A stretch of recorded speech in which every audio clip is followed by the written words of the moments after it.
In this video, we're going to be showing you the Python AI agent in Google Colab, but first let's talk about the data set we're going to use in this video. So we've got 150,000 rows of Uber rides in India. We've got cancellations and ratings for those rides, which we are going to analyze in this use case. To get started with Colab, go to your Google Drive, go to Plus, go to More, and then press Google Collaboratory. We're going to be using a prompt here to do our data analysis. So I'm going to say I've added this Uber data set. I want you to look at total bookings by vehicle type, payment and month, and then compare the total cancellations to bookings and tell me the reason why. And then ratings by vehicle type and type of day. I've asked for a report, and most importantly, I've given it the schema. I'm just going to press the plus here and add my CSV data set in here, and the agent will begin to work when this data set loads.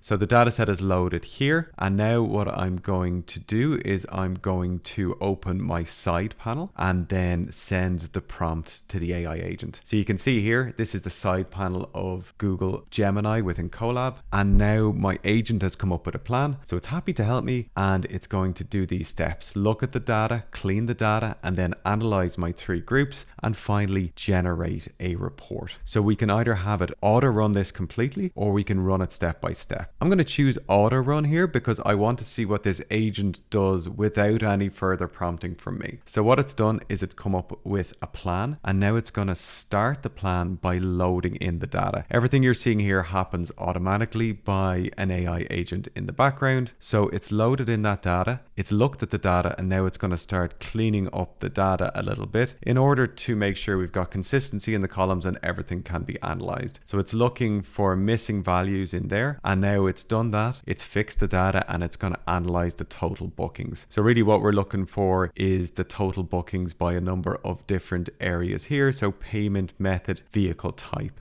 and it's just doing all this as analysis for the final report. So I'm not going to go too deep into what it's actually doing in every cell here. The next one it's doing the cancellation reasons, and then it's looking at graphing those out, and then it's finally going to look at analyzing the ratings. There's been a couple of errors while it's been working away, but it goes in agentically and fixes those errors and keeps going with the reporting. So essentially this is set it and forget it. You can just give your prompt in, and this will start to work generating your report and then generating some reasons behind why things are happening as well, giving you a summary of what you're looking for. So everything's completed now. Here's my report. So it's telling me what the report is going to come out with, and now we're looking at total bookings analysis. So what it's done is it's firstly given me some tables in here. So I've got my total bookings by vehicle type, payment method, and my total bookings per month, and this is highest to lowest. And then it's gone in and created me graphs so I can see them in a visual graph. I can define the graphs in the prompt if I want, but I haven't here, so it's giving me out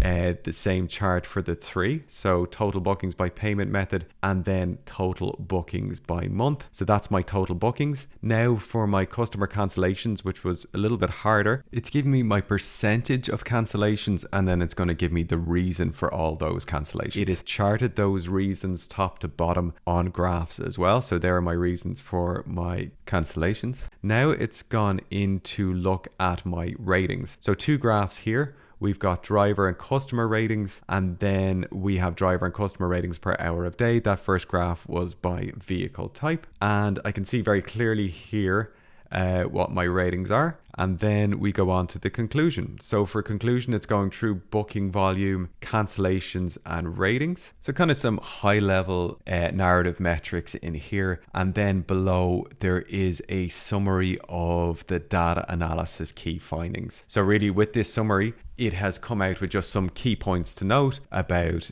the most frequently booked vehicle types, payment methods, booking volumes, and then the customer cancellations, and then onto the ratings as well. Now, we could have made this a lot more useful if we really focused on that prompt and gave it a lot more information, but I think this is really impressive for just a small prompt out of the box. Here's a data set, quite a large one, and come out with some data analysis. I hope you found this video useful. Follow for more Google Analytics videos.